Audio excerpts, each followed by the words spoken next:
आषाढ शुद्ध अष्टमीला तोंडले येथून सोहळा निघाल्यावर वाटेत सोपान काकांच्या पालखीची व माऊलींच्या पालखीची बंधुभेट माळशिरस तालुक्याच्या हद्दीत झाली।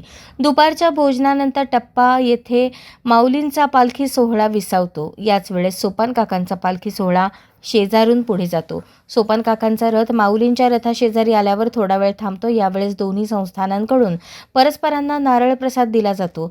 तत्पूर्वी संतश्रेष्ठ ज्ञानेश्वर महाराजांच्या पालखीचे ठाकूरबुवा समाधी येथे नेत्रदीपक गोल रिंगण संपन्न झाले। माऊलीची पालखी वेळापूर येथून प्रस्थान झाल्यानंतर ठाकूरबुवा समाधी या ठिकाणी पालखी पोहोचली।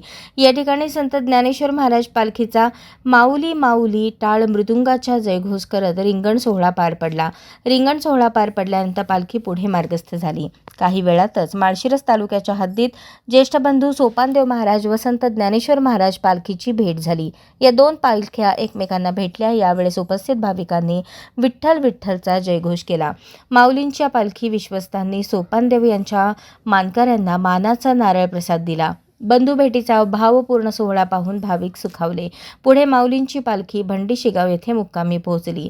जगद्गुरू संत तुकाराम महाराज यांच्या पालखीने बोरगाव पालखी मार्गस्थ होत तोंडले बोंडले या ठिकाणी पोहोचली। या ठिकाणी पालखीतील सर्व भाविक धावले। तुका म्हणे धावा आहे पंढरीस विसावा या अभंगाप्रमाणे भाविकांनी धावा केला आणि पालखी पिराची कुरोली येथे मुक्कामी पोहोचली।